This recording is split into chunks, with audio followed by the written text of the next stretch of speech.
Final game between DeadDraw and hunterace. There you go. That was a little less confusing, wasn't it? I understood all of that. Fourth quarter-final game.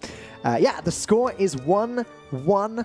hunterace has his aggro shaman and his N'Zoth priest left. DeadDraw has his rogue and his aggro shaman. So we could be looking at some fast games coming up. Could be. But hunterace and DeadDraw aren't particularly rapid players, even in a 4 or 5 turn game, and I wouldn't have it any other way, to be honest. I get slightly infuriated when I see the likes of Casey, who are terrific players, occasionally, very occasionally, make a mistake because they play too quickly. Yep. It makes me go a little bit twitchy. It's one of those things that we talk about a lot, and we also point out that some players are so used to playing quickly that they start to make mistakes when they slow down. This is true. You know, they second-guess themselves, etc. But then the counter-argument to that is that, okay, well, when you're playing at home, you need to train playing more slowly, because giving yourself more time to think is objectively better. And there is also the thing that somebody like Casey can pressure somebody like hunterace by just throwing the turn straight back to them. True. Say, I know you like to think, go think, go think, go think, and, you know, you run them out of time. Yep, you don't get to think on my turn anymore. Boom, boom, done. It's not as clear-cut as I make it, but my personal preference is to watch the players grinding it out. And I know chat love to watch people going to the rope. It's their favourite thing. Again, we've narrowed down most of the Hearthstone Grandmasters for next year. We have the Americas players and we have the APAC players. We have one European player, Falcane, the winner of Masters Tour Seoul. We are looking for one more European Grandmaster. Totosh, DeadDraw are both in the running. Zim, who came second at Seoul, I mean, is how also is in the running. he feeling today? Yeah, he's got to be watching this at the edge repeatedly of his cheering seat. for people to get knocked out. Yep, he's what a guy! Definitely wanting hunterace to It's win like this Sottle's dream job. It's like sitting at home pointing at people hoping they lose, or in his hotel room or wherever he is. Just praying for bad RNG on a certain side. But you know, he's trying to break into Blizzard and pull those levers. And Zim has done very well in the events, obviously get that money, but also in qualifiers. He's just done good all around. Yeah. And wish everybody involved in this sort of shakeout today the best of luck, whether you're watching or whether you're relying on others or whether you're trying to win yourself. Absolutely.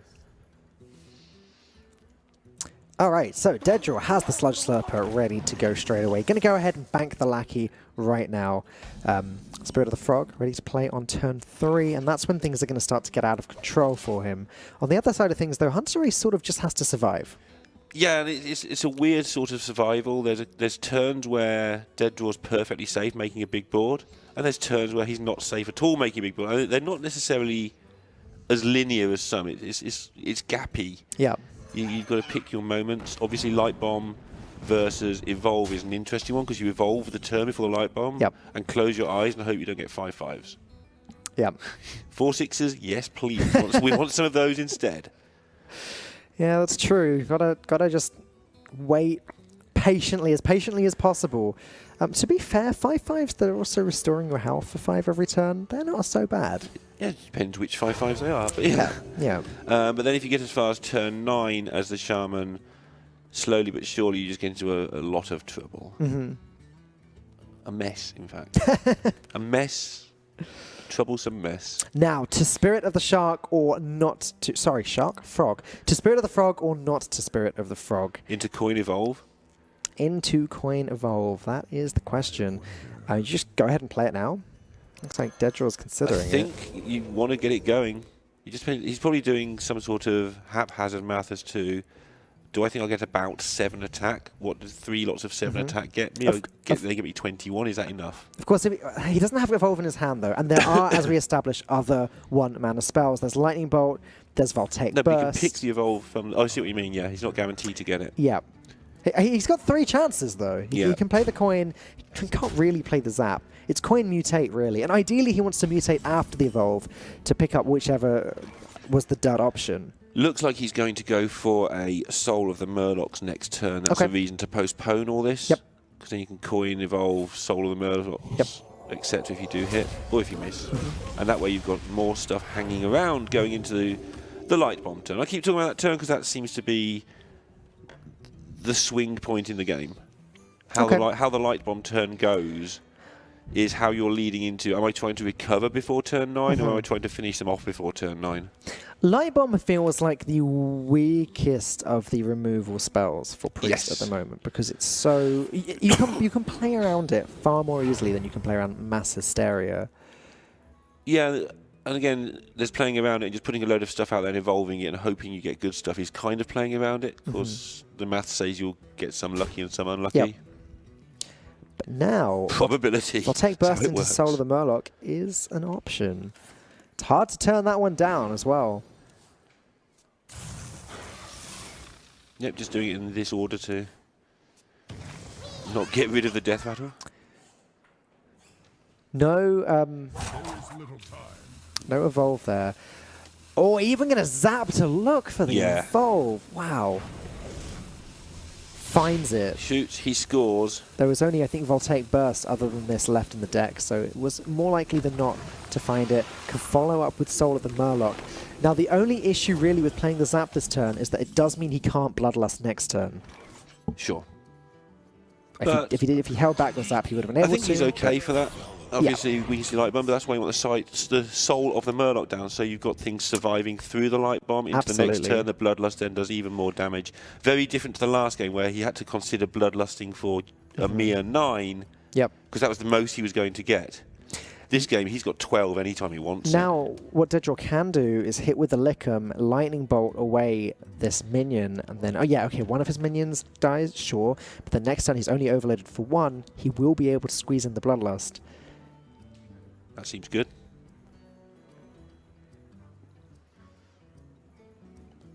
Probably now he's drawn the second Sea Giant, he's having a bit of a think about how to play double Sea Giant next turn and other things.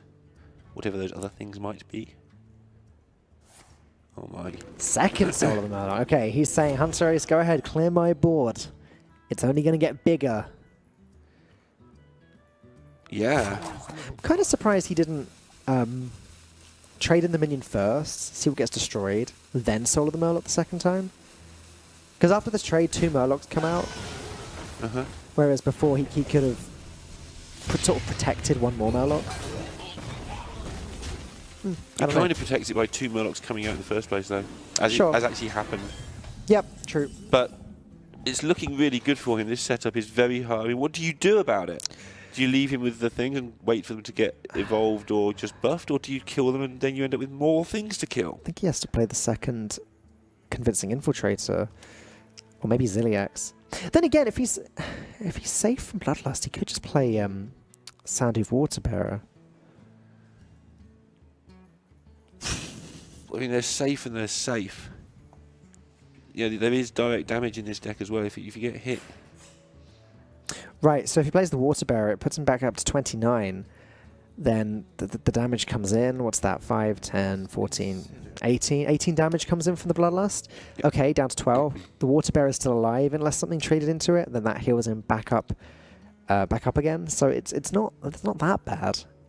Honestly, I think any of his minions are probably fine here. Yeah, that's what he's going to go with. Because the reason I like this so much is it's sort of almost the lowest value minion being played. It's the one you don't care about. Sure. Yes, it adds it to the res pool, which could be a problem later on, but like he's completely safe at the moment. And DeadDraw probably has to bank the Bloodlust here, unless he can somehow make it bigger. He's got the Soul of the Murloc, so make it bigger still. 2 copies of Soul of the Murloc. He's in no. So the question I'd ask you here is he likely to make it worse anytime soon? True. Probably not. It might be a turn where it's worse. So in that case, he can Lick him and Lightning Bolt the minion. Or maybe he wants to trade in one of these 3 minions. That's what I'm wondering. The Reborn, he can trade in the Reborn. Yeah, I wonder if he actually wants to trade one in here and just threaten Bloodlust lethal every turn from now until he can't do it anymore. So either he kills hunterace or hunterace sets up enough of a wall that even a 28-point Bloodlust doesn't do it. Leckham definitely gets play. There's no real reason not to go ahead with that. Oh, this is such a puzzle. Yeah, there's a lot of planning of Sea Giants and things for future turns, and this turn going on, because you don't want to fill your board up and not be able to play a Sea Giant in some situations.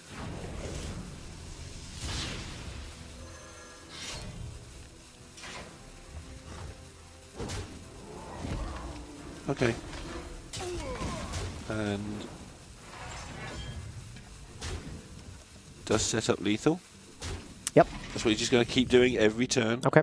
At this point, hunterace knows what the dance is about. hunterace has all of the sort of defensive minions available, apart from Kartu Defender, which arguably would be the best one. Yeah. Ziliax can go ahead and deal with one of these two minions without Death Rattle, though, I guess. It's a horrible looking turn, though. Forbidden Words can be played as well to deal with something else. Oof. Everything is pretty gross here for hunterace. Yeah, I mean, you just don't want to... This double soul of the Murloc, which came from the timely playing on a fog on turn 3 and just using the coin to go through the deck. Yep. Has completely ruined the early game for hunterace here. And of course, he's... For someone of his ability, or for someone of anyone in this top 8's ability, you know, they know the situation here, they know the bloodlust is there, they know what the game's about. It's not like us, we've got to work out how the lethal happens and then work out where you're at. Yep. But he doesn't seem to be able to come to a conclusion. He's happy with a sort of bit of a wry smile there of, I don't think this is enough, but I haven't got anything else, and at some point the rope stops. Yeah, Forbidden Wording a 1-1. Yep. It's shows you what he thinks of this situation. It's fine. You know, the convincing Infiltrator deals with one of these minions, potentially deals with 2 if the Death Rattle goes off, potentially 3 if DeadDraw doesn't have a more efficient way of dealing with it. Thunderhead drawn by DeadDraw, but he doesn't have any Overload minions in the hand to develop more 1/1s. Sea Giant playable, but then what if the Infiltrator destroys it? Yeah. You've got to kill that before you play your big stuff, I think. At some point, you dump the bloodlust if you don't. Like now, it's getting to the point where you might not get more. Not quite yet, but one more turn of this, and it's not going to be pretty for DeadDraw. Mummy needs 5 more minutes. There is little time. Only 2 of them left now of those Death Rattle minions. That light bomb is looking better and better. And we were almost at Plague of Death territory. He still can't play the light bomb though. Still just dies. DeadDraw sort of needs to win the game next turn. Okay, full board.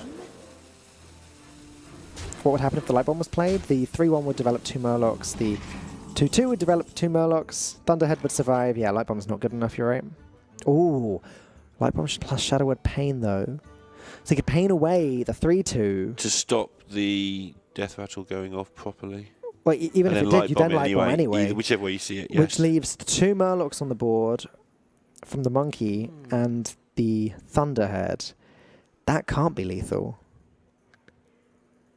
It can, but I think it's 1 or 2 short. 8, 9, 10, 11, 12, 13, 14. Yeah, 14 damage. 15, 16, 17 at most from the Lickham. Yeah. Plus the Lightning Bolt. That could be lethal. Yeah, if Lightning Bolt's drawn, that would be lethal. Oh my goodness. Yeah, hunterace is doing the math that you're doing, but he shaking doesn't his know head. there's no lightning bolt. He doesn't know there's no Lightning Bolt. I don't think. Wait, no, we've seen them two. both. We've seen them both, you're right. He doesn't know there's no lightning bolt. We have seen them both. We just realised that at the same time then. Oh, okay. So it shouldn't be lethal. Never seen it either from DeadDraw yet. Facina would have been very powerful this game as a permanent bloodlust. Oh, the totem. 2, 4, 5. That's lethal. 17. That's lethal. With the Sludge Slurper Yep. buffing up the weapon, that is definitely lethal. Yep, the buff is the 2 required. And hunterace winces. That's going to do it. I think hunterace had worked out that this was coming. And there you go. DeadDraw takes his second game of this series, leading the way with a 2-1 score. hunterace has some serious work to do now. 1 game and 1 match away from becoming our next GM and from picking up a lot of loot as well. Yeah. Oh, yeah, absolutely. You know, there's a lot of money associated We're with being serious a prize GM. money now, yeah. But just the money you take home, whether you're GM